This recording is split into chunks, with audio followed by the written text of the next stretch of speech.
Olá a todos, sejam bem-vindos a mais um pós-créditos. Neste programa de número 19, iremos falar de Um Lugar Silencioso. No original, Quiet Place. Eu sou Márcio Neves e eu estou aqui na companhia de Liv Cat. Oi pessoal, é a Liv. Vocês estão me ouvindo? Eu vou ter que falar bastante hoje, então não se assustem e aproveitem. Depois de ouvir isso, vão ouvir o Omega Cast lá na página do Omega Station. E também aqui, a maior quietude, também estamos na companhia do Arthur Antunes. Antunes, com calma, Antunes, com calma. Olá pessoal, tudo bem? Eu sou o Arthur lá do Dimensão Interativa, youtube.com/Dimensão Interativa. Estamos aqui, o canal que fala sobre games, né? Mas hoje nós vamos falar aqui sobre o melhor filme do ano, tá bom? Conta pra ninguém não. Bom, depois dessa brincadeira aí na introdução, né, vamos fazer uma ficha técnica rápida aqui do filme. Um Lugar Silencioso é um filme de 2018 mesmo, né, desse ano. Ele é dirigido por John Krasinski. Quem não tá ligando o nome à pessoa, ele foi o Jim do The Office, né, pra mim o melhor personagem daquele seriado, eu adorava o personagem dele.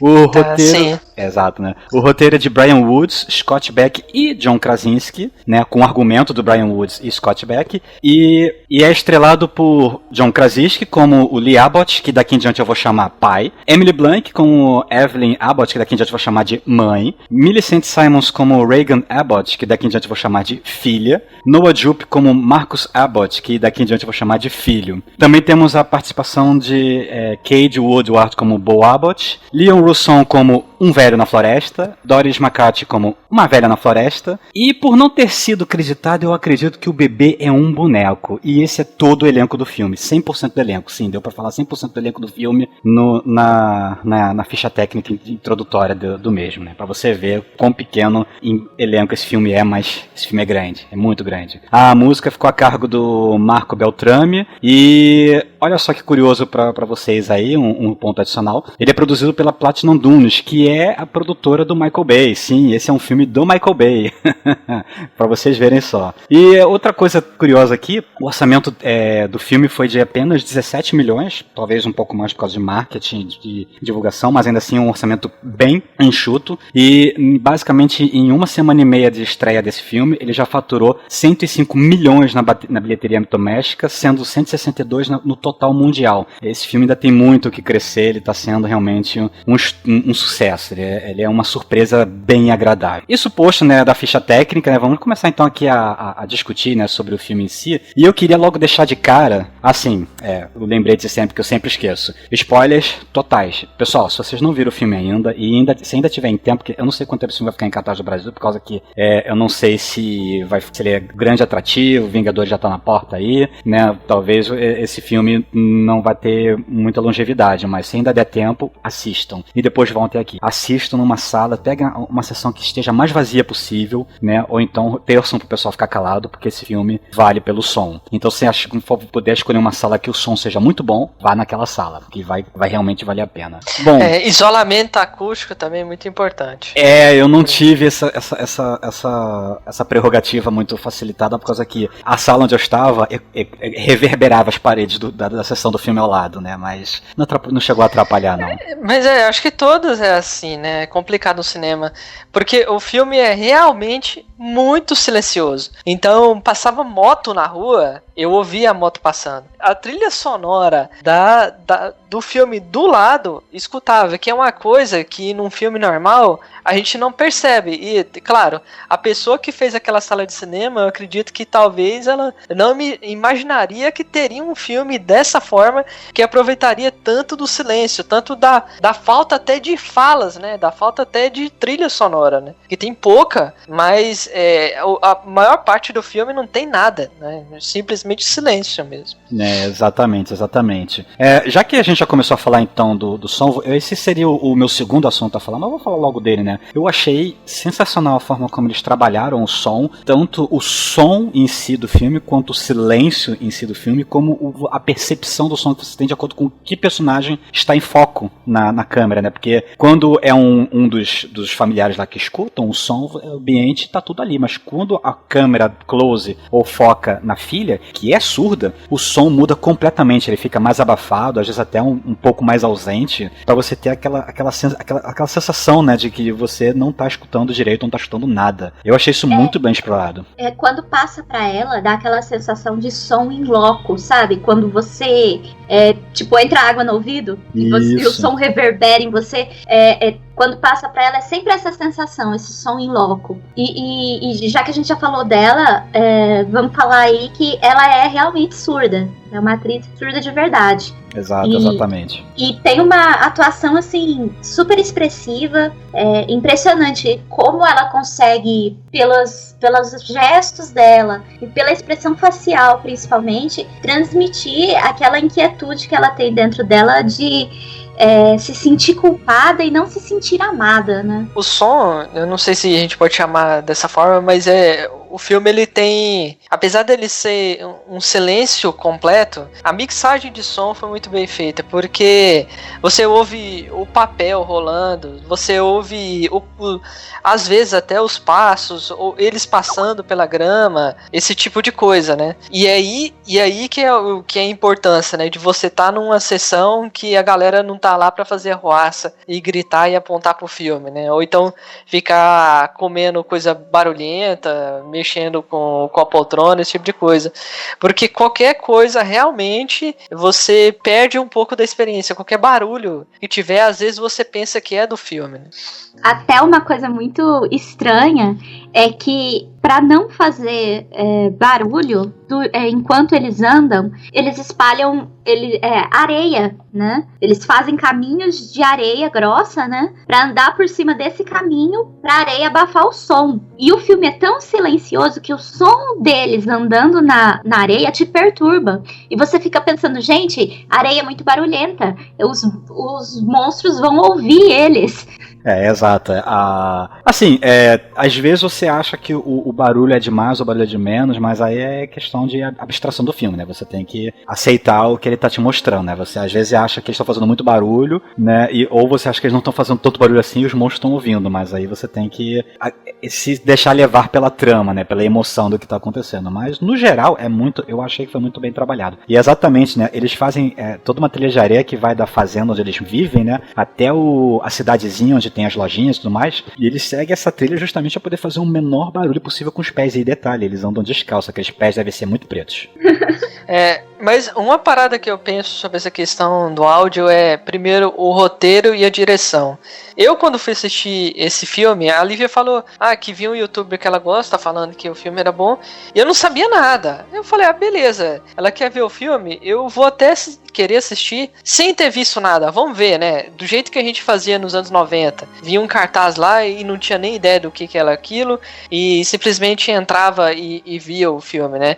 E quando eu tava vendo o filme, eu via aquela maestria de conduzir a história, porque é muito complicado você apresentar personagens e apresentar um ambiente sem diálogo, né? Tem filme aí que tem, por exemplo, até o filme de um diretor que eu gosto, né? O Padilha, lá do Tropa de Elite, entre outros aí. Ele gosta muito desse negócio da narração em off, que eu também acho um recurso muito maneiro. Mas quando você não tem nada, mesmo a história mais simples, é muito complicada, cara, de você ser contada. E quando eu vi, né, o cara conseguindo, aos poucos, você não sabe nada sobre o filme, e aos poucos ele te mostra como aquele universo funciona, né? Ele mostra um jornal ali, ele mostra que as pessoas não estão fazendo barulho, ele mostra a consequência, né, deles terem feito barulho assim. Eu acho que em 5 minutos, 10 minutos de filme, ele apresenta todo esse universo. E quando eu vi aquilo, eu falei assim, realmente, deve ser um cara assim, um diretor, algum cara tipo o Nolan, sabe? Que o Nolan, quando fez o Amnésia, né, o cara já era um cara de curta, né, um cara underground, e que Hollywood foi lá e investiu nele pra ele fazer um filme. Eu pensei que era um cara desses, né, o cara lá da Polônia, fazer uns curtas, aí ele era bom diretor demais, ele era muito técnico, chamaram ele pra fazer esse filme, e eu fiquei surpreendido que era o Jim do The Office dirigiu uma parada dessa, cara, mostrando uma maestria em condução de direção que é muito difícil de ser visto, cara. E o roteirista também desse filme tá de parabéns. Enfim, em questões de condução de história, é um filme do começo ao fim de tirar o fôlego, assim. Ele não tem hora chata, ele é muito certo tecnicamente, assim, na minha opinião. E isso que eu fiquei fascinado. E pra mim, esse já é um dos motivos que apontou ele como sendo o meu preferido do ano, ao menos até agora. Muito bem dito. E, aliás, né, essa introdução é daquela que já te dá logo um cruzado direto no queixo, que você tem toda aquela família ali, né, aquele pessoal que não fala, né, aí você percebe que eles andam nas pontas dos pés, eles fazem o menor barulho possível, a outra lá, a mãe tem todo o cuidado para não fazer barulho quando tá mexendo nos frasquinhos de remédio, aí você percebe que tem um filho doente, né, e tem uma filha que é surda, porque você percebe o aparelho de surdez dela ali no lado do ouvido, é até bem demonstrado, aí você vê que eles se comunicam por sinais e tal, aí de repente, né, tá, né, naquela tranquilidade de indo voltando pra casa das compras, e acontece do caçula vai pra vala, morre, assim, do nada. Antes tem tipo um jornalzinho que fala lá, dando a revelação, assim, que o problema é o som, né? Mas não diz o que é, né? Tipo. Você só sabe que alguma coisa aconteceu. Mas o que pode acontecer de ruim? Eu pensava, sei lá, vão descobrir onde eles estão, o que tá acontecendo, sabe? E aí, nessa cena, quando tem o som, você acaba descobrindo. Assim, no caso, eu já sabia o que o som faria, né? Atrairia o monstro. Mas pro Arthur que não sabia, deve ter sido uma grande surpresa. Mas eu achei muito interessante a forma como conta a situação através dos recortes de jornal. Pela situação daquele centro comercial ali, todo devastado, né? E aqueles recortes de jornal, aquelas fotos de pessoas desaparecidas, o que dá a entender que no começo foi aos poucos e depois é que a coisa se alastrou, né? E que realmente foi descoberto o problema. E também o quão poucas pessoas sobrou além deles, né? Que ainda tinha mais gente conseguindo sobreviver daquela forma, conforme eles iam acendendo aquelas fogueiras lá numa certa parte do filme. Eu achei muito interessante essa forma de narrar a história. Alguns gestos, algumas cenas pequenas já contam pra você tudo que você precisa saber. Exatamente. O filme, ele tem uma estrutura capitular. Ele começa com algo assim, tipo 89 dias depois, ou 93, eu não sei exatamente, eu não lembro exatamente o número, mas é um número assim, pequeno, 3 meses, por aí. Depois de alguma coisa, né, que é essa cena introdutória que eles estão fazendo lá, pegando remédio pro filho mais velho que tá doente, né, e tudo mais, e o filho mais novo quer pegar um brinquedo, só que o brinquedo faz barulho, só que a menina, né, a filha, ela secretamente dá o brinquedo pro garoto, pro menininho, né, que deve ter uns 4 anos. 4 anos, que tem uma lápide depois que você vê que isso é de 96 de 16 a 20, né, então ele devia ter uns 4 anos. E criança é criança, né, criança não tem a noção exata formada ainda do perigo que as consequências de seus atos podem causar, né. E a criança simplesmente pega o brinquedo, junta as pilhas, né, e liga e o bicho pega a criança e você, uau! Já de cara assim, porque a coisa é pesada. Não estamos brincando aqui. É realmente uma cena impactante. Primeiro, assim, a hora que a gente vê o menino pegando as pilhas do avião, a gente já fica tenso, né?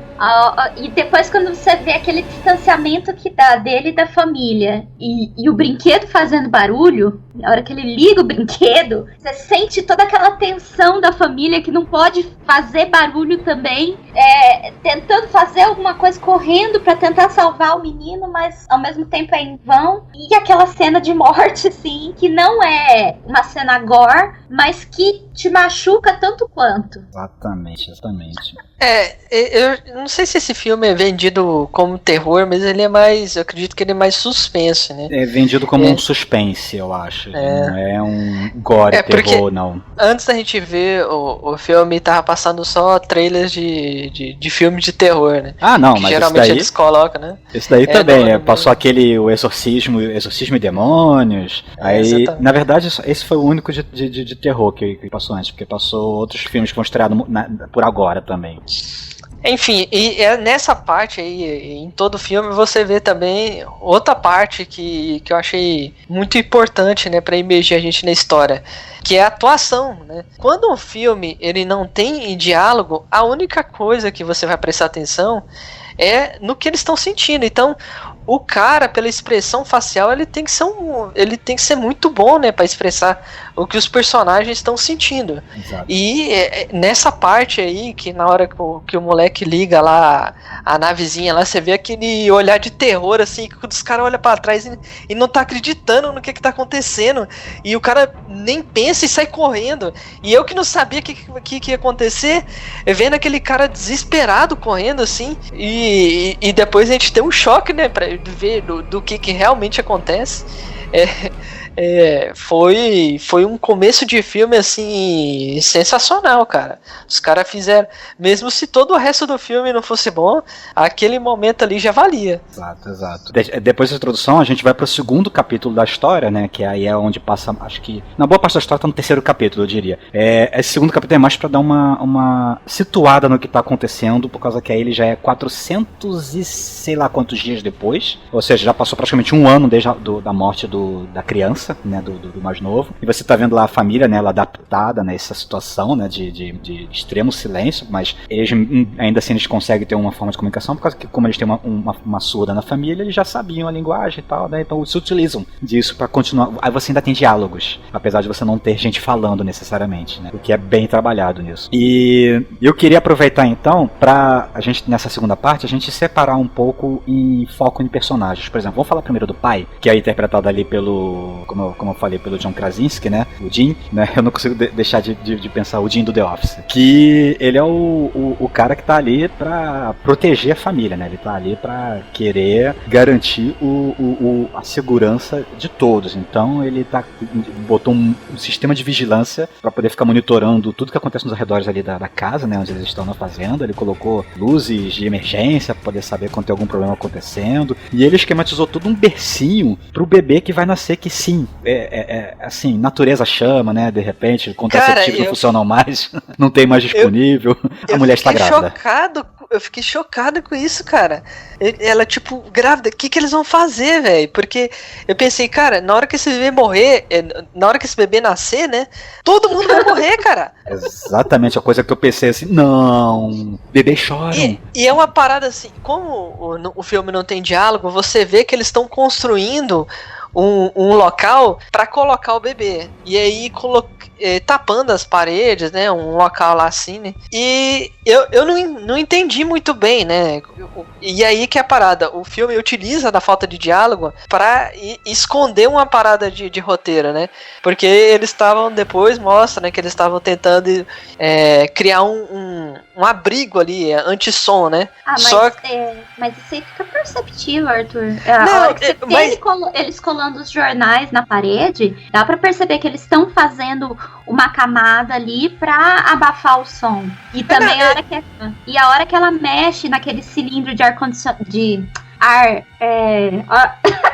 naquele cilindro de oxigênio e fecha a caixa, assim, você também dá pra perceber que aquilo ali é tipo assim, pra trancar o bebê dentro da caixa com cilindro de oxigênio enquanto ele estiver chorando. Mas uma parada que eu achei estranho e que me gerou uma dúvida, porque enquanto eles estavam lá fazendo isso, eles estavam em silêncio também. Eu falei assim, pô, mas espera aí, depois eles fecharam, eu tinha terminado, mas eles ainda estavam em silêncio lá. É que, vamos dizer assim, eles tinham uma dúvida se aquilo ia funcionar mesmo, né? Tanto que eu acredito que eles não iam colocar aquilo à prova até que fosse necessário colocar à prova, né? No dia do nascimento ou em algum tipo de emergência, eles iam fazer o teste para ver se os monstros não iam conseguir escutar eles mesmos. Mas até aquele ponto eu não tava entendendo por que será que esse negócio tá realmente funcionando? O que tá acontecendo? Isso foi o que eu pensei na hora. Assim. Exato. Uma outra coisa também que você vê que ele tá tentando fazer é consertar o aparelho de surdez pra filho, ou melhor, fazer um novo aparelho de surdez, por causa que depois de sei lá quantos dias sem ter ninguém pra poder dar uma manutenção naquilo, tem uma hora que as coisas param de funcionar, né? Apesar de que um ano eu acho que não seria pra tanto. Um ano não seria pra tanto. Mas talvez seja por causa que ele tem aquele implante, né, no crânio ali, pra Isso, ela tem um implante coclear. Exato. Então talvez ele precisasse de uma manutenção maior e com o tempo ele parou de funcionar e ele teve que ficar adaptando outros para poder utilizar no lugar daquele. Só que nenhum deles funciona direito, né? E a filha até fica frustrada. Não, então esquece isso, não faz mais isso, deixa quieta. Eu não sei se realmente ele não funciona ou ele nunca funcionou, assim. Ele queria devolver a audição pra filha, mas nunca teve nenhum aparelho que funcionou pra ela. Essa que era a impressão que eu tava tendo, né? Não, ele funciona porque, digamos, no primeiro capítulo, antes da morte do menino, você vê que ela percebe alguns sons. Você chega, aquele som, até aquela sensação do som em loco, você tem quando eles estão lá na mercearia pegando as coisas, porque é um pouco do que ela tá escutando. Você percebe isso justamente naquele lance do quando a câmera foca, né? Que quando eles estão na loja e ela tá lá junto com a mãe, num corredor, alguma coisa assim, se eu não me engano. Aí, ou com a criança, não lembro. Aí a câmera tá de um lado, o som do ambiente tá no normal. A câmera tá nela, você escuta o ambiente, mas muito abafado, muito abafado. Aí quando já é o pulo, que ela tá lá na plantação junto com a mãe, a câmera foca na mãe, tá ok. Quando a câmera foca nela, você não escuta nada. Você não escuta mais nada praticamente. É ruído praticamente que você escuta. Ou seja, ela realmente tá escutando menos ainda do que ela poderia escutar, o que é bem expressivo no som. Em algum momento o receptor do implante parou de funcionar por algum motivo, né? Possivelmente. E aquela diferença, digamos assim, eu não diria uma diferença, uma rusga, mas aquele problema não dito, vamos dizer exatamente isso, um problema não resolvido porque não foi dito nada por nenhuma das partes, cria aquela tensão entre os dois a respeito do aparelho, né? Exatamente. Ainda no foco no pai, né, outra coisa, né, que ele tá tentando fazer é se comunicar com o mundo afora usando aquele rádio, né, que ele fica mudando ele pegou uma tabela, achou em algum lugar, alguma loja, algum lugar, uma rádio talvez, uma lista de frequências padrão internacional, né, de comunicação universal, e ele vai tentando uma a uma pra ver se alguém responde um SOS, pra saber se existe outras pessoas por aí no mundo, pra saber como é que o mundo tá, e você vê que ele já riscou uma boa quantidade da lista, já tá quase chegando no Japão praticamente, e nada de resto, que é um pouco desalentador, né, significa que realmente a raça humana tá acabando. Problema mundial. Eu achei interessante ele usar o código Morse, foi uma saída muito boa, digamos assim, pra quem não pode fazer barulho. Exato, fica só ali no botãozinho fazendo o liga e desliga do ruído no rádio, e quem tiver do outro lado vai estar no fone, provavelmente, né, tiver ali vai perceber, né, que não tinha ninguém. Aliás, uma outra coisa interessante, né, que nesse laboratório dele tem um painel lá, né, que tem vários outros detalhes que você percebe quando passa esses 450 dias depois, né, que passa a cena rápida da mãe com a filha e vai pra ele no laboratório, né, nesse porão, na verdade, da casa deles, você vê um quadro, né, com várias informações colhidas sobre o que eles sabem das criaturas, né, das coisas que estão por ali. Você sabe que o som é um problema, né, que elas atacam som, né, que elas são cegas, isso eles conseguiram descobrir, né? E que tem 3 ali na região, supostamente, eles não têm certeza, e de que elas são armaduradas, então por isso que provavelmente nenhum exército conseguiu dar cabo delas. É o que acontece nem com arma de fogo, 12, metralhadora, eles conseguem vencer essas criaturas. Exatamente. Eu acho interessante que nesse segundo capítulo foca muito no pai. E você vê que ele é aquele cara sobrevivente e ele faz de tudo para proteger a família dele. Ele tomou, assim, várias medidas emergenciais. Você vê, assim, que boa parte do modo de vida deles foi instituído pelo pai. Né? Foi coisas que ele criou, viabilizou. Ele realmente está empenhado em proteger a família dele. Você vê muito mais essas coisas no terceiro ato, na terceira parte, né? Mas, sim, você vê que ele tentou, né, se prevenir o máximo possível, né? Para poder manter uma situação de silêncio e as criaturas longe dali. Ele faz até um pouco da ambientação ali, porque ele é o cara que dá informação pro espectador sobre o que são as criaturas, né? Sem falar pro espectador, ele coloca lá no quadro lá. Então ele não precisou de um diálogo expositivo e nem tinha como fazer, né, um diálogo expositivo, até porque não faria sentido, porque todos aqueles personagens lá já saberiam aquelas informações, né? Mas de qualquer forma, o filme é sutil nisso, ele coloca lá no quadro, e sem falar também, o filme quer demonstrar que eles estão sozinhos, embora tenha uma comunidade ali perto. Então o cara tem um radioamador que tenta comunicar com o mundo, não encontra ninguém, e lá no final do dia ele acende uma fogueira para ver se todo o resto da comunidade que tá lá perto, o pessoal tá vivo. Exatamente. E aí você constrói todo um ambiente, né? O filme constrói o roteiro, né? Esse ambiente sem diálogo nenhum, que é um mérito gigantesco, assim. É muito bom, aliás, até essa cena das piras acendendo me lembrou um pouco o Senhor dos Anéis, mas só um pouquinho da referência. Opa, acender ali, acender aqui. Aí ele vai olhando, você vai vendo a câmera fazendo aquela panorâmica, né, conforme ele vai olhando ao redor, né, vai acendendo uma aqui, acende outra ali, acende outra ali. Aí eu não sei se ficou muito claro pra vocês, em um certo ponto você vê que você espera que vai acender uma fogueira e não acende. E a cara dele fica uma cara mais fechada, do tipo, putz, deu merda ali. Caiu mais um. Caiu mais um. E uma coisa interessante é que, assim, quando foca nele, é sempre essa parte de sobrevivência.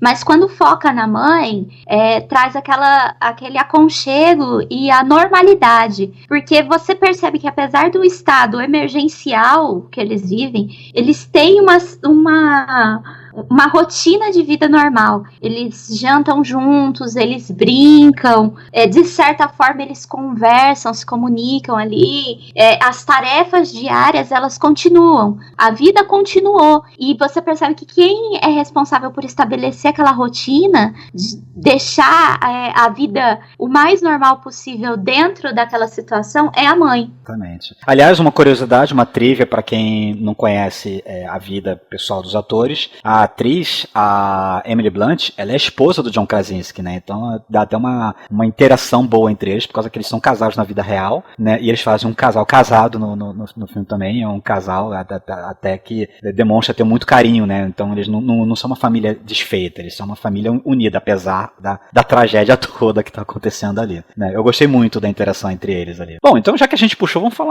falar então da mãe, né? Já adiantou boa parte dela, mas como foi já explicado aqui, ela está grávida, né? A carne fala mais alto, pelo visto, então de repente um sentimento de culpa, perdemos uma criança, temos que repor uma criança no mundo, não sei, talvez, de repente, né? E eu queria separar os capítulos, mas eu acho que não tem como não falar mais do capítulo 3, né? Que é a parte mais final, né? Em que ela tem muito mais a coisa acontecendo com ela ali, porque você percebe que ela está tentando realmente deixar a normalidade, porque ela está lá ensinando matemática, filho, né? Apesar de você se questionar pra que vai precisar disso no mundo, não, você nunca sabe se você vai precisar fazer contas básicas pra poder fazer algum planejamento, isso é sempre necessário, né? Então ela tá lá ensinando as crianças ainda, né, sendo professora, e como realmente cuidando das suas tarefas domésticas, só que na terceira parte, assim, uma situação totalmente trivial, ela tá lá lavando roupa, né? Aliás, tem que lavar roupa bem... Ela não pode esfregar a roupa, né? Ela tem que meio que ensopar a roupa e dar aquela torcidinha bem silenciosa pra não fazer barulho. E ela,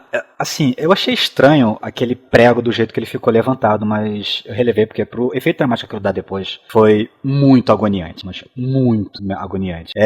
Vamos pular, já que a mãe tá mais na parte 3, vamos falar um pouco mais então dessa parte 3 mesmo, focado na mãe. Como é que foi pra vocês a agonia de ver tudo que acontece com ela depois que ela termina de lavar a roupa e vai lá pra cima pro quarto do filho que morreu e tenta descer e o bicho começa a pegar?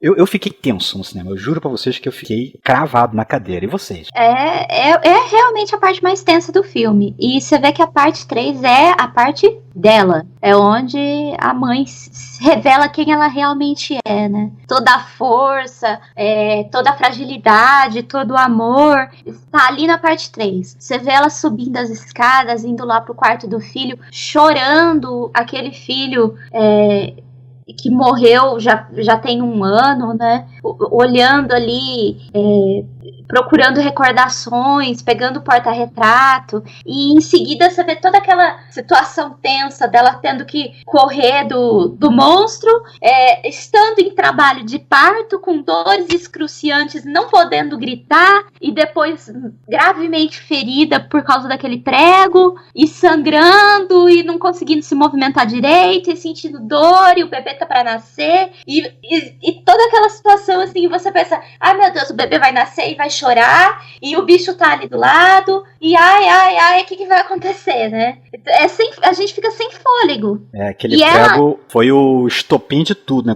Quando ele levantou, eu pensei, isso não vai estar aí à toa. Isso vai doer. Não, e o que é mais interessante é que não é porque ela gritou que o bicho veio. É porque o quadro que ela tava segurando, ela pegou um porta-retrato com a foto do filho, né? E porque o porta-retrato caiu no chão. O barulho do porta-retrato é que chamou a atenção do monstro, né? E não o grito que ela deu.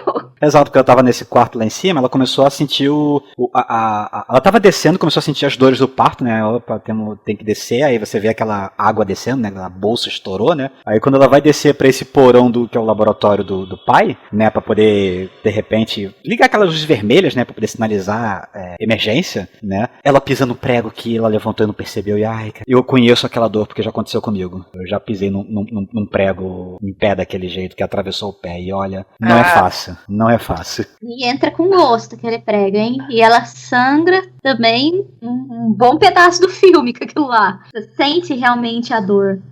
Mas ela consegue acionar lá o alarme visual, né? Que Exato. deixa tudo a vermelho, né? Nesse ponto é muito interessante, porque quando cai a noite pela primeira vez na fazenda, você vê que eles têm todo um ambiente iluminado em volta da casa, né? Com lâmpadas. E a hora que ela acende, quando ela tá em perigo, as lâmpadas que eram amarelas normais, né, são lâmpadas agora vermelhas. Eles criaram todo um sistema para anunciar que eles estavam em perigo uns pros outros, né? Sistemas visuais, digamos. Exatamente, né? Porque imagina a situação, né? O bebê tá previsto para nascer dia tal, mas natureza é que manda, né? Então, pelo sim, pelo não, bota uma luz vermelha aqui caso estejam longe, né? Para poder de longe ver e vir ajudar, né? A família, pelo menos, não os vizinhos. Os vizinhos não vão enxergar aquelas luzes, porque estão muito longe. Mas eu acredito que não seja só por causa do bebê. Imagina, por exemplo, que um tá numa parte da fazenda, outro tá em outra, e eles sabem que tem um monstro ali dentro. Só de acender a luz vermelha, todos eles já ficam sabendo e já tomam medidas pra se esconder, né? Fazer alguma coisa pra se proteger. Exatamente, feito isso mesmo. O curioso é que ela não solta um pio praticamente, pisou no prego, não gritou, mas doeu, eu senti aquela dor. Ela consegue até se desvencilhar ali do monstro que desce até o porão, né? Por causa do barulho, outros barulhos que faz, não por causa necessariamente do grito ou da dor dela, e ela se refugia no banheiro e consegue consegue dar a luz ao bebê graças a uma ajuda externa, providencial, né, do pai e do filho que distraem os monstros, né. Ainda na mãe, né, depois que o bebê nasce, cara, que ela tá lá naquele porão que eles... na verdade aquilo ali é um porão, é um porão de um celeiro, né, que era o ambiente que eles estavam preparando para tentar botar o isolamento acústico. Exatamente o ambiente. É que é muito comum nessas fazendas, né, antigas dos Estados Unidos, assim, digamos, da cultura deles lá, você ter um lugar no subsolo para você guardar mantimento, né? Você vê, até quando eles descem, você vê que tem um monte de compota, um monte de coisa armazenada em potes de vidro, que é o que eles costumam fazer, digamos que é a despensa. E é guardada na parte de baixo, porque justamente é uma parte que é mais fresca, né? É onde o sol não bate, não agride tanto os alimentos, demora mais a deteriorar. E também é um espaço que, dependendo da região onde você tem a sua fazenda, onde você mora, serve de abrigo contra tornados e tempestades também. Exatamente. Então, esse abrigo, né? Aliás, uma coisa interessante, né? Que justamente aquela questão de nada pode fazer barulho, temos que nos prevenir. O abrigo não tem porta, aquela porta de madeira que aquilo deve ranger e fazer um estrondo quando você abre e fecha aqui. É um colchão pra tentar conter o som ali dentro. Só que, assim, eu fiquei... Assim, toda vez que tem essas cenas com a mulher, são as cenas mais tensas do filme. Porque ela tá sempre mais próxima dos monstros. Ela que tá sempre mais em perigo imediato. Quando ela tá lá sofrendo e tendo trabalho de parto, e agora depois que o bebê já nasceu, tá ali naquela caixinha e de repente, por causa do ataque dos monstros lá em cima, tá alagando tudo, e ela tenta resgatar a criança do monstro que tá ali embaixo junto com ela, cara. É absurdo. É uma agonia só aquilo. Eles sabem construir essa tensão, né? Porque quando ela pisa no prego e cai e chega um monstro e ela tá em trabalho de parto, você pensa que é o pior, né? Mas quando o bebê tá quase afogando lá naquele abrigo do subsolo, né? E quando você pensa, né? Não, aqui agora tá tranquilo. Eles testaram o abrigo, ele realmente consegue isolar o som, então eles estão tranquilos. Aí a parada alaga tudo, aí os monstros entram lá dentro, e aí fica bem pior do que você pensava, né? A mulher no trabalho de parto, a gente pensava que era o pior e acaba ficando mais ainda. Exatamente. Então vamos falar então da filha, né, incrivelmente interpretada aí pela Millicent Simmonds. Como já foi dito, né, a personagem e a atriz são surdas, né, então nada do que ela tá fazendo ali em relação a ser surda é desconhecido para ela realmente fala por língua de sinais e tudo mais, então ela não precisa fingir surdez, a atriz realmente é surda, e a menininha é muito boa, eu achei ela muito, muito carismática, muito cativante, assim, né, o dilema dela, né, de que ela tem esse conflito, e você percebe isso mais na parte 3, né, de que ela acha que os pais, ou especialmente o pai, não ama mais ela, por causa que ela deu aquele brinquedinho pro irmão mais novo, e o irmão mais novo, por causa daquele brinquedinho, morreu, e ela se culpa.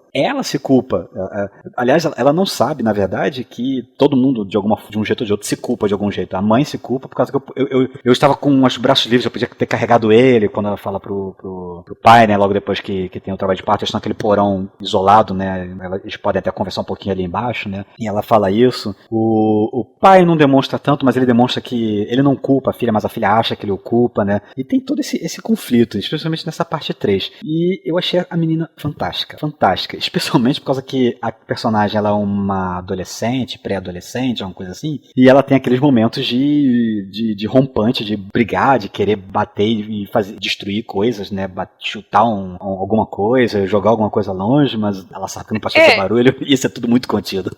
E nem é só essa questão dela de se sentir culpada.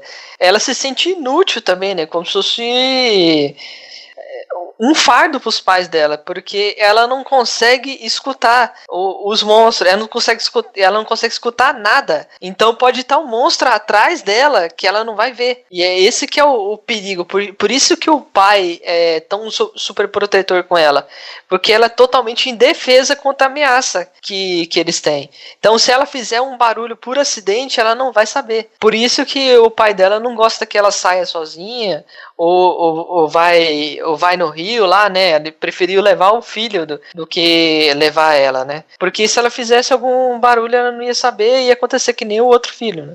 Ela poderia morrer. Mas eu acredito que aquela hora, a escolha dele de levar o menino pro rio ao invés dela foi pra poder constituir, digamos assim, construir a coragem do filho. Você percebe que por aquele breve diálogo, o modo como ele mostra pro menino que ele não precisa ter medo o tempo todo, ali quando eles estão na cachoeira e tal, ele tenta construir a coragem do filho para que ele seja capaz de cuidar da família também. Eu acho que por isso que ele escolheu levar o menino, porque ele sabe que o menino precisa mais constituir coragem do que ela, porque ela já é corajosa, a filha, né?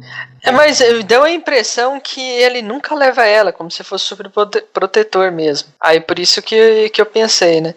Exatamente, porque eles já tinham combinado, né? Quando ele chega lá, né, e chama o filho, vamos, e ele fala pra mãe, não quero ir, eu não quero ir, a filha até depois se oferece, eu vou, vai, me leva. Só que é aquele lance realmente de querer construir o filho, né? Por causa que se eles não forem treinados a se defenderem, eles realmente vão ter um problema se não tiverem essa autossuficiência.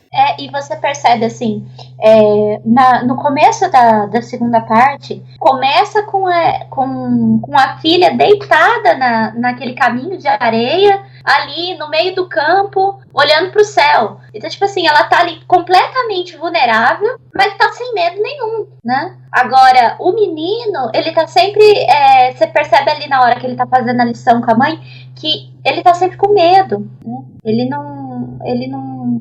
não tem uma autonomia, né? Exatamente. E é aquela coisa assim, por mais que homens e mulheres sejam iguais, ainda são diferentes, né? Então você educar um menino para fazer determinadas coisas não é a mesma coisa que você passar determinados ensinamentos para uma menina, né? Eu imagino que sim. Ainda não tive filhos, meninos ou meninas, pra poder saber qual vai ser a diferença de tratamento pra esse ponto. Mas, bom, a filha, por ela ter esse sentimento de culpa, ela tem uma discussão até com o pai nesse momento, né? De, eu vou, me leva, não sei o quê. E ela vai pra dentro, e é aquele momento que ela tem aquele rompante de raiva, mas não pode fazer barulho. E ela pega as coisas dela, leva na mochila e vai embora. Vai visitar o túmulo, né? Que é o local, naquela ponte, né? Onde o irmão mais novo foi atacado, né? Pra deixar um memorial lá.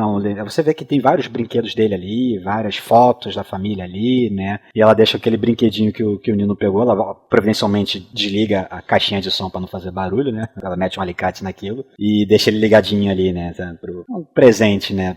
De lembrança. E é por essa situação que a mãe tá sozinha em casa, né? Por causa que o pai foi sair com o filho pra poder pescar, pegar os peixes no rio, ensinar ele um pouco, né, da questão da diferença de barulhos e tal. E a filha foi se rebelar, né? Vou sair de casa. Foi ali naquele túmulo. Por isso que a mãe tá sozinha. Aliás, vamos então mudar um pouco o foco pro filho, por causa que o filho ele tem mais proeminência nessa parte 3, né? Na parte 2 nem tanto, ele tá mais ali, né, brincando no carro e depois no porão lá que eles estão jogando o banco imobiliário lá e derruba a lamparina sem querer e dá aquele pavor momentâneo. Mas é nessa parte 3 que a gente tem mais da criança, né? Que a gente percebe, né? Que ele tem esse medo e o pai tá tentando discutir um pouco de coragem nele, né? Fala da diferença de barulho, é preciso um barulho mais alto. Aliás, é mais uma outra coisa que vai ensinando pra gente sobre as criaturas. Se tem muito barulho constante, um barulho menor não vai atrair as criaturas, né? Então tem certos barulhos que você pode fazer na beira de um rio que não vai atrair as criaturas porque elas não vão perceber, né? Aliás, foi uma das coisas que as pessoas na internet até apontaram como uma possível falha do roteiro. Por que eles não vão morar na beira de um rio ou na beira de um curso d'água? Eu imagino que seja difícil você tentar fazer silêncio e ainda construir uma casa na beira do rio, né? Do nada, né? Acho que deve ser um pouquinho complicado. Eu acho que eles não podem construir nada. Eu acho que eles invadiram a fazenda que já estava construída. Não, a fazenda era deles. Tem o nome da família na caixa do correio. O quarto do bebê da criança lá em cima era tudo deles ali. É que eles não ficavam na casa, eles ficavam no porão do celeiro. Que a casa fazia barulhos. Mas a fazenda acho que era deles, sim. Era assim, ninguém ia ter quadro de outra família na parede, né? Exatamente. Então eu imagino que morar na beira do rio significaria você viver sempre acampando, né? E é extremamente complicado. Se você tá numa situação de sobrevivência, você tem que viver assim. Então tem certas coisas que você tem que pesar e não, no rio não dá, a menos que ache uma casa na beira do rio, que não é tão trivial assim de se encontrar. E tem outra coisa, os monstros se escondem em mata fechada. Em volta do rio, a floresta é totalmente fechada, né? Já na fazenda você tem um descampado enorme em volta da casa, né? Então, já tem mais visibilidade. Exato, por isso até aquele sistema de vigilância que ele montou, né? Aí algumas pessoas até argumentam aí de onde é que vem a eletricidade. Aí, gente, aí vocês estão querendo achar pelo em ovo, né?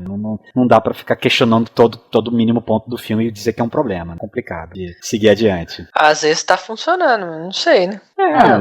No próprio, assim, tem duas situações, tem um jogo e um filme em que isso é muito claro. O jogo que eu me refiro é o The Last of Us, em que existem represinhas, né? Essas cidadezinhas de interior, a eletricidade não é que nem aqui no Brasil, que toda a rede elétrica é interligada de norte a sul, o Brasil inteiro.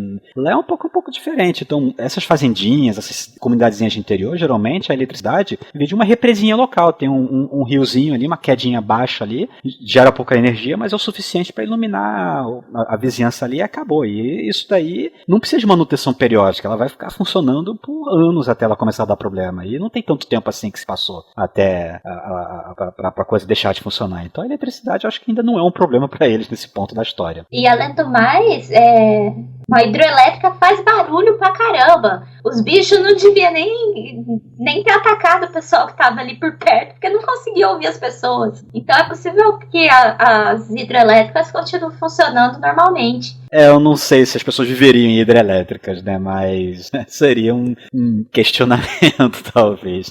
Um questionamento. Aliás, ainda nessa situação do filho com o pai, né? Que a gente encontra, né? Os outros únicos atores do filme, que é o casal de velhos. Que você veja uma senhora idosa, possivelmente, ela tá morta no chão, né? Acho que ela foi atacada, o velho soltou e matou ela. Você vê a cara de terror do pai, quando ele percebe que o velho tá lelé e vai fazer besteira. Ele faz aquele gesto de dedo na boca pra silêncio, por favor, não faça barulho, mas pela cara do velho ele já percebe que vai dar merda e xispa correr dali porque o bicho vai pegar e o bicho pega de novo. E eu acho que esse é o segundo momento que a gente vê o monstro, né?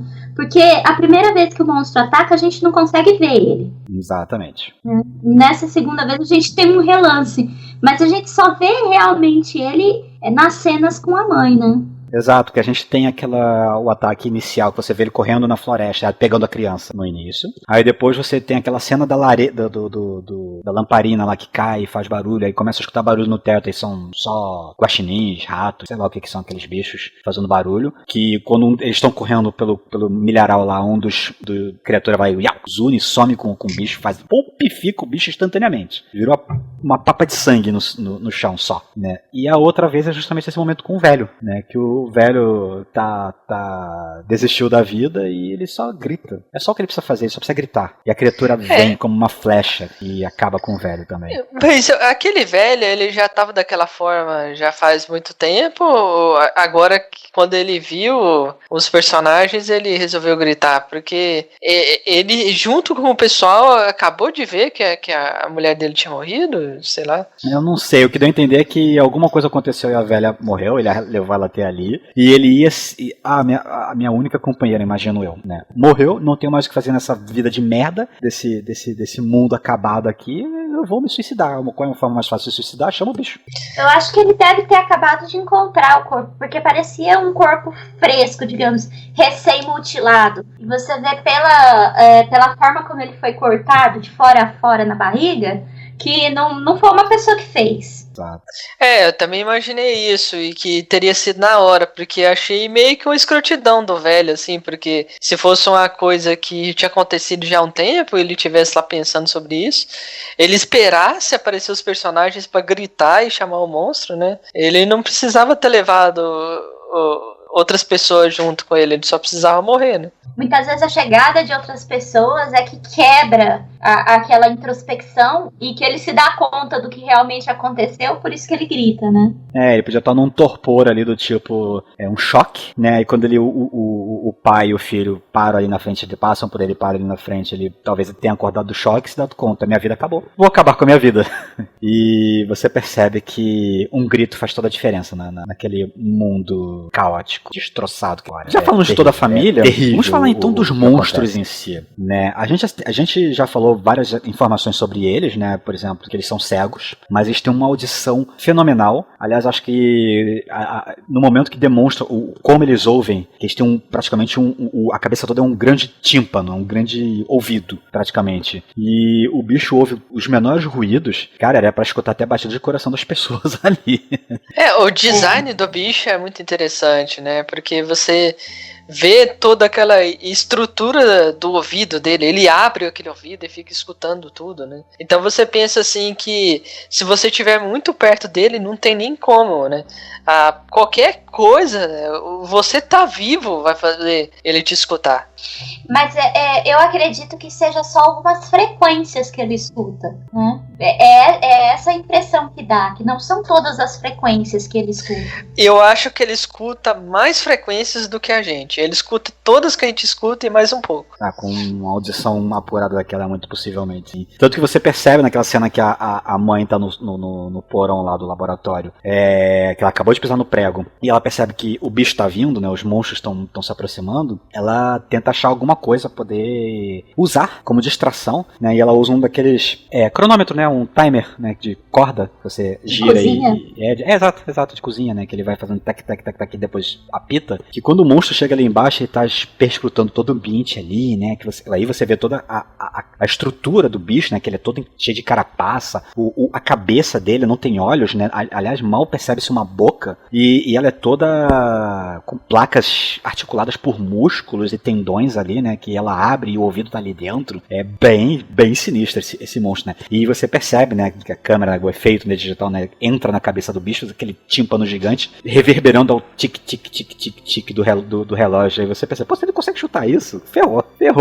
Realmente, qualquer barulho que você faz, já era mesmo. Outra característica deles é que os bichos são extremamente rápidos. Você repara a velocidade com que ele correu naquele milharal quando dá aquele barulho no silo de milhos, quando as crianças caem lá dentro? Ele corre que nem o The Flash ali no meio daquilo tudo. Muito rápido. E muito forte também, né? Exato, os bichos são fortes, são resistentes, são rápidos. Não é à toa que a humanidade foi pro saco por conta desses bichos. Eles são praticamente imbatíveis. Esse bicho é digno do Del Toro. Poderia ser.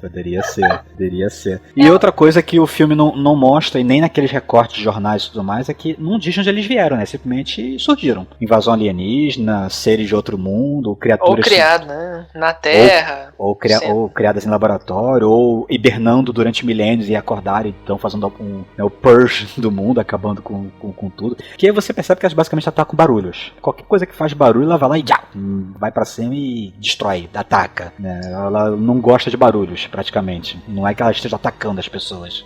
É por isso que eu acho que se eles tivessem incorporado esse filme na série do Cloverfield, aí teria feito sentido.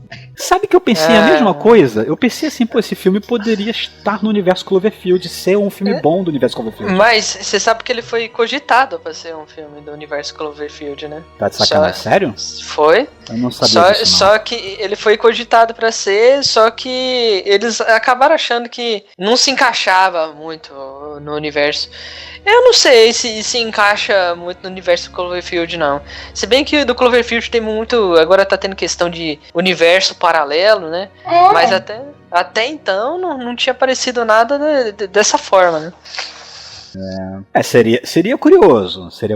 Eu até acho que daria pra encaixar se eles quisessem com o JJ, tivessem mostrado o roteiro pro JJ e quisesse produzir, talvez até ele conseguisse encaixar, porque foi mais ou menos o que aconteceu com o terceiro filme do Cloverfield. Ele era pra ser uma outra história, no roteiro ele era pra ser uma outra coisa, baseado lá em... O nome do filme era até pra ser Partícula de Deus, The God Particle, né, baseado lá na Boson de Higgs, aquela coisa e tal. Mas o roteiro foi adaptado e entrou no universo Cloverfield e tudo mais. Até poderia, tanto que eu pensei muito nisso. Nossa, isso é muito como se esses bichos fossem derivados daquele monstro grande e eles estão atacando como se fosse um ataque posterior, sei lá. Faria muito sentido, mas não é. Não vá com essa esperança de que não tem ligação alguma, mas o design é muito mesmo. Ah, entendi. E eu não sei se vocês perceberam, mas vocês notaram que toda vez que tem uma criatura próxima, principalmente na casa, quando tá no campo você não tem essa noção tão grande. Aliás, tem noção nenhuma disso. Mas quando as criaturas estão próximas, elas meio que dão uma certa interferência eletromagnética, as luzes piscam, o aparelho da menina dá ruído, dá interferência, dá um zumbi. Não é um zumbi, né? Ele dá aquele... Como é que é? Microfonia. Como se ele estivesse amplificando o próprio som que ele tá querendo emitir. Né? Talvez eles... Tática, né? Seja a própria comunicação entre eles. Talvez eles comunicam entre eles, ou um sabe onde o outro tá, por causa desse som que os seres humanos também não podem ouvir, que provavelmente estão em uma frequência diferente. Ou ao menos o que eu pensei agora. Eles tanto provocam ruído que isso até serve de dica pra gente. Eles são afetados pelo aparelho da menina. Ou o aparelho, por não ser perfeito, ser uma adaptação que o outro fez lá no laboratório, no porão lá, ele não é, ele tem circuitos puros e coisa e tal, então ele tem muito ruído, e por ser afetado dessa forma, por essa interferência que ele gera, por exemplo, na casa lá, as luzes piscam, baixam, sobem. Quando a luz pisca e baixa, por causa que você já sabe que tem um bicho perto. A lanterna do garoto falha no campo também, quando ele tá usando de noite ali, né, porque provavelmente tem um bicho próximo ali também, e você percebe que isso daí vai ser um elemento pra combater os monstros, né, que eles entram em colapso com ruídos de alta frequência. O que vocês acharam dessa solução? Eu acho que de certa forma o pai já tava pensando em alguma coisa desse tipo. Será? Eu acredito. Por que você acha? Sim, porque você vê que ele tem ali muitas experiências não só com os aparelhos auditivos, mas também com as ondas de rádio, né? Você vê ali que ele estudou um pouco as ondas de rádio e a forma como a frequência com que o bicho ouve. Tanto é que quando ele dá o aparelho para a menina, ele fala que ele usou uma determinada bateria que ia amplificar a frequência, né? Ou seja, e aumentar as ondas que ela ouve, apurar mais o som, né? Refinar mais o som. Exato. Talvez o que ele criou foi uma réplica do ouvido do bicho, né? Mas eu acho que não foi essa a intenção, não. Ele só tava fazendo umas soldas lá, né? Mexendo com vários aparelhos que ele encontrava, tentando fazer algum funcionar, né? Ao menos o que eu tava vendo lá. Mas eu achei uma solução interessante pra finalizar o filme. Eu não sei se às vezes poderia ter sido a melhor, né? Porque muitas vezes filmes dessa forma terminam com aquela parada de sem esperança, né? Como geralmente filme de zumbi termina com tudo lascado, né? Você pensa que todo mundo morreu na hora que sobe os créditos do filme. E no Lugar Silencioso não, né? Por causa dessa solução, quando acaba o filme, você pensa que eles têm como reverter. Eles têm como atacar. Eles finalmente descobriram a fraqueza que eles podem utilizar. Vamos falar então um pouco mais dessa sequência final como um todo, como o filme em si, né? A gente tem lá aquela situação da mãe em trabalho de parto, né? Sofrendo e com o pé furado, e o bicho caçando ela dentro da mansão, eu falando mansão, da casa, e o pai voltando com o filho da pescaria, né? E vê as luzes vermelhas e fala, ferrou. E quando eles chegam perto da casa e vê que tem uns bichos rondando, zanzando ali, e o pai manda o garoto, vai pros fogos, dispara os fogos, lembre, um barulho maior, mascara um barulho menor. Os fogos fazem muito barulho, né? Pra poder tirar os bichos da casa. E o moleque todo medroso, não. Aí ele fala, faça isso pra proteger sua mãe, qualquer coisa assim. E o moleque acaba até que vai, né? Toma coragem e vai. Mas você sabe que esses fogos de artifício aí, eles foram incluídos depois no roteiro, porque é um filme do Michael Bay. Tem que ter uma explosão, né? Às vezes tinha que ter mais. Tinha que ter mais explosão, tinha pouco. Foi o que ele conseguiu encaixar, né, dentro da história. Mano, tem que pôr minha assinatura aí. mas o plano dá super certo, porque assim que os fogos começam a estourar e o bicho vai embora perto da mãe, ela consegue ter um alívio e soltar aquele grito que ela tava segurando há sei lá quanto tempo ali, né? E faz sozinho o trabalho de parto do próprio bebê, né? É angustiante. E nessa sequência a gente tem, né, aquele lance todo do porão alagado, né? Que ela tá lá, mas isso a gente já falou. Mas enquanto isso, né, o pai vai buscar os filhos, por causa que o garoto ficou pra trás de soltar os fogos e a menina, a mãe não viu, por causa que ela cuidou dos afazeres dela, ela achou que a criança estava em algum lugar da casa ou da fazenda, não sabia que ela saiu, por causa que não avisou, não falou e não viu também. E quando foi ver, cadê as crianças? Vou atrás das crianças, né? E é nisso que a gente percebe pela primeira vez, nesse entremeio, né, que o aparelho da menina afeta as criaturas de alguma forma, né? Quando ela tá andando no meio do milharal e um bicho aparece logo atrás dela ali e começa a dar aquele ruído e tudo mais. O pai até acha as crianças, né? Vão voltar pra casa, mas tem um bicho seguindo eles ali, né? Perseguindo eles não consegue desvencilhar ele consegue seguir eles. E no final das contas,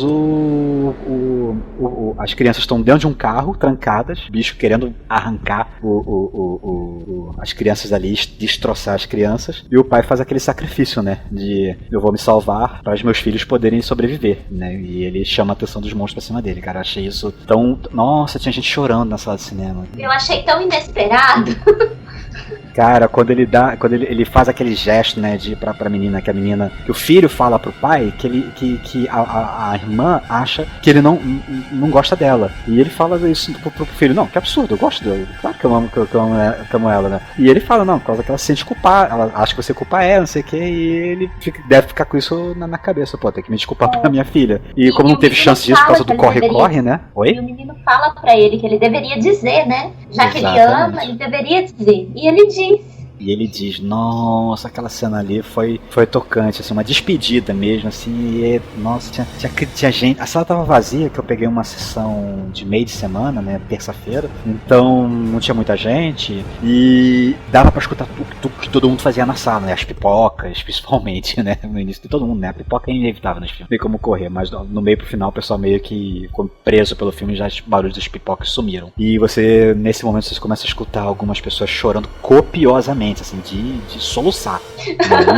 E eu não tiro razão não, por causa que realmente foi uma despedida triste. Foi um pai falando pra filha, eu te amo e eu estou me sacrificando porque eu acho que você deve viver. E ele dá aquele grito pra atrair as criaturas e salvar as crianças. Nossa, foi aquela a cena da caminhonete descendo a colina sozinha, né? E a mãe... que eu acho que era a mãe olhando pela janela, né? Eu achei muito interessante também. Né, e quando as crianças vêm sozinhas e ela percebe que as crianças vindo sozinhas chorando, né? E ela percebe que o pai não sobrou, aí realmente tem o impacto todo ali. E temos o final, né? Finalmente, né? O dia já tá até praticamente amanhecendo e as criaturas estão vindo pra a criatura, porque isso tudo aconteceu basicamente com uma criatura, né? A criatura vem pra casa, eles estão todos no porão ali, mãe, bebê, né, que a mãe conseguiu fugir daquele porão alagado, né, depois, mãe, bebê e as duas crianças ali embaixo, a criatura ali, né, perscrutando tudo, e aí a gente tem aquela percepção da menina, né, de que o aparelho dela afeta as criaturas, e toca o volume no 11 e mete o aparelho no microfone e vambora, né, cara, a criatura só falta, eu achei que a criatura ia explodir, que nem um Scanners, assim, a cabeça fazer pum. Ela demorou até pra descobrir isso aí, né, dava até uma agonia dela vendo acontecer e tem uma hora que ela tira o aparelho, né? Desliga, na verdade. Desliga e não usa mais e era a única defesa, né? Você fica aquela agonia, era a única coisa que estava salvando ela não percebeu. Que eu acho que umas 2 vezes o monstro sai correndo quando chega perto do aparelho, né? Inclusive, naquela hora que o pai dela se sacrifica, se ela estivesse com o aparelho ligado, ele não precisaria ter se sacrificado. Mas naquele momento ela ainda não tinha tido esse gatilho de, peraí. Na primeira vez ela não percebeu, porque ela estava de costas, o bicho estava atrás dela, ela não viu. Mas na segunda vez eles estavam naquele silo de milhos, né, de milho ali embaixo da porta que caiu, e o monstro em cima deles tentando chegar até eles, e o negócio começa a dar interferência de novo, e bicho voa pra longe dali. Dá uma dor de cabeça, né? E é aquela parada que eles constroem isso, porque ela desliga, e como ela já tá revoltada com o pai, aquilo não funciona, ela desligou o aparelho, né? E quando ela volta lá, né? E finalmente ela consegue descer lá no porão, que o pai não deixava, porque lá no porão ele colocava um tanto de coisa barulhenta lá, né? Que tava o rádio amador e umas outras coisas. Não deixava ela ir lá sozinha, porque ela podia acionar qualquer coisa lá e fazer barulho. Quando ela entra lá, ela vê que o pai dela passava um tempão tentando arrumar o aparelho. Aí que ela liga de novo. Então o roteiro cria uma desculpa assim tocante, né, pra voltar, né, no final o que pode destruir os monstros, né? Mais uma característica de um roteiro muito bem amarrado. As coisas não foram de graça, né?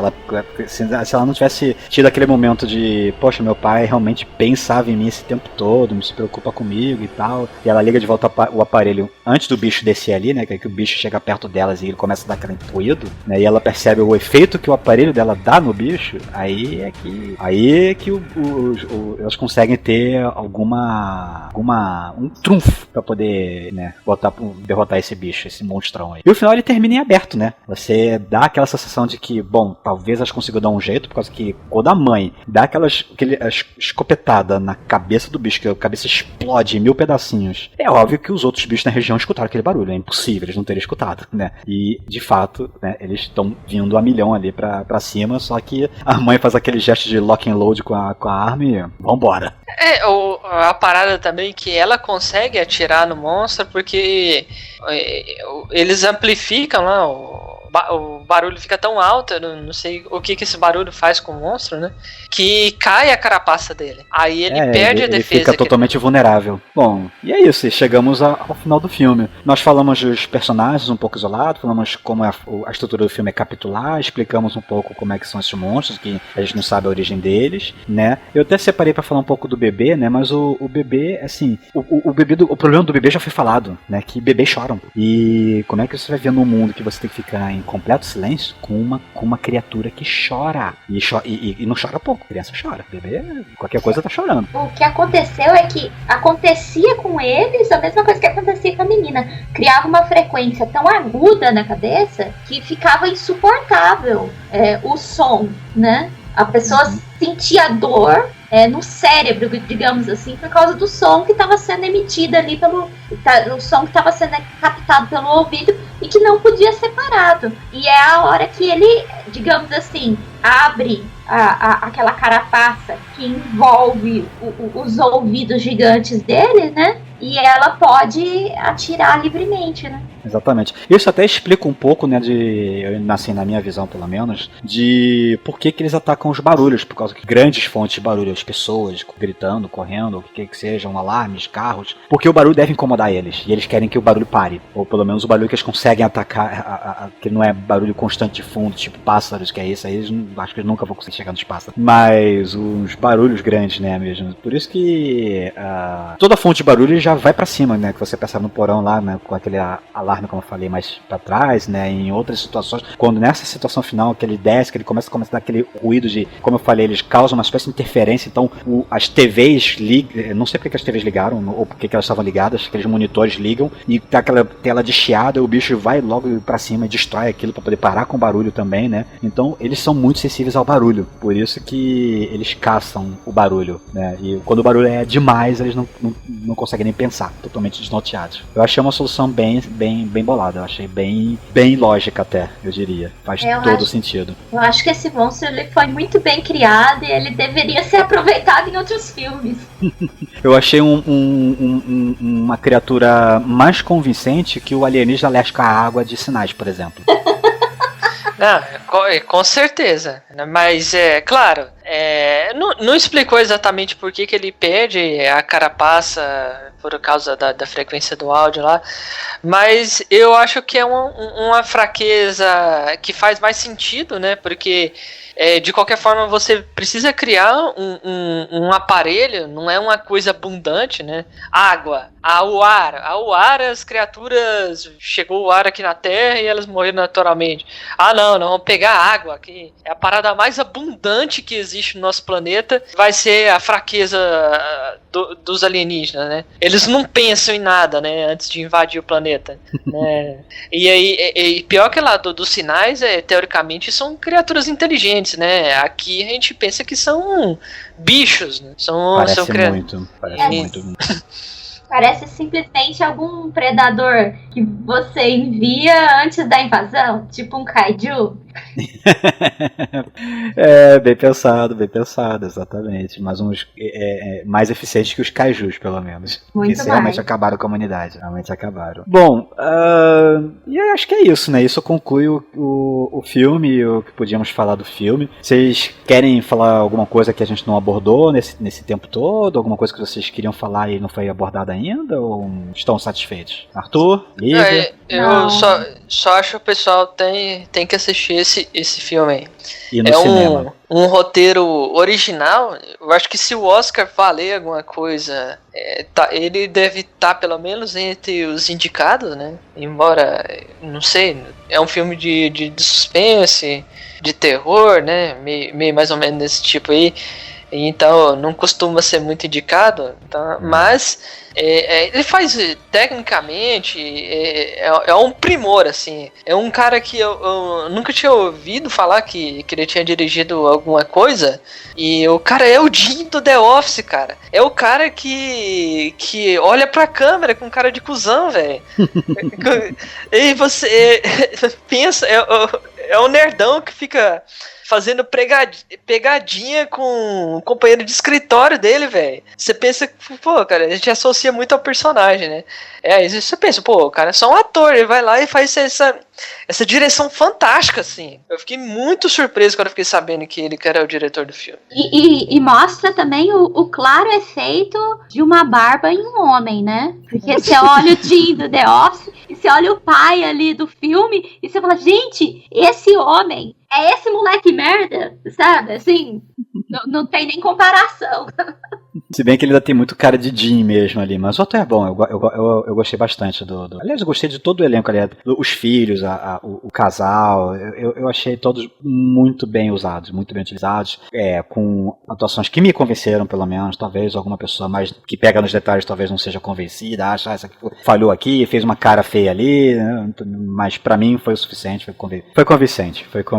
Eu acho assim, que as pessoas elas deveriam ver esse filme não só pela história, pelo roteiro que é diferente, mas pela sensação que ele provoca. É muito difícil você ter filmes que arrancam da gente sensações realmente espontâneas, reações totalmente espontâneas, né? E esse filme ele arranca da gente reações espontâneas. Exatamente. Uma última coisa que eu acabei de lembrar aqui que eu queria comentar, aquela questão do som e do uso do som, mas também ele envolve um pouco o uso da música, por causa que praticamente não tem trilha no filme, né? Todos os momentos que são triviais é silêncio puro, é som ambiente e tudo mais, e tem uma música que é aquela uso, agora eu sei o termo, é diegética, né? Que é a música que está acontecendo na situação, né? Que é a mãe ouvindo o iPod dela lá, o tocador de dica lá, né? Que quando ela pega um fone e bota no ouvido do marido, aí você começa a escutar música também, né? É o único momento que tem música no filme, música tocada mesmo. Eu acho que tem uma trilha sonora de suspense lá no final, quando os monstros estão lá. Durante a ação dos monstros tem aquela trilha de suspense e tal, mas quando tem intervalos entre um momento e outro, até nesse final, né, que é toda essa parte da noite, né, dali, quando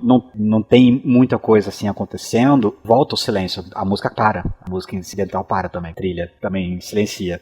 Eu achei assim, ela é pouca, ela é muito concisa, mas eu achei que ela amplia muito, ajuda muito a preencher vazio de sonora que me te entrega, né, e eu acho que foi bem trabalhado, foi muito bem conduzido. Então, o filme é bem feito, a trilha é bem feita, os efeitos são ok para um filme de baixo do orçamento que ele custou, e os monstros até são tipo tubarão, né? Mostra pouco para não ter que gastar muito dinheiro com eles, né? E com o pouco que aparece, aí a gente gasta todo o dinheiro ali. Mas deu certo, o resultado acho que foi positivo. Ele nem pode mostrar muito, não. Tem que deixar a galera se apavorar só pela presença deles. E o filme faz isso muito bem, né? Você ouve os sons dele no... Até é interessante o pessoal que vê numa sala de cinema, né? Como lá tem várias caixas de som, na sala de cinema você ouve, né, o áudio, né, vindo de uma direção, né, eu acho que quem tem aqueles home theater, né, em casa lá, pra ter essa sensação também. Mas ele constrói até pelo áudio essa tensão, e não mostrando o monstro. O monstro tá andando e você tá ouvindo os passos dele no andar de cima, e aí você tá escondido aqui embaixo e cria aquela tensão, será que ele tá me ouvindo? Então, ele é muito bem feito até nesse sentido.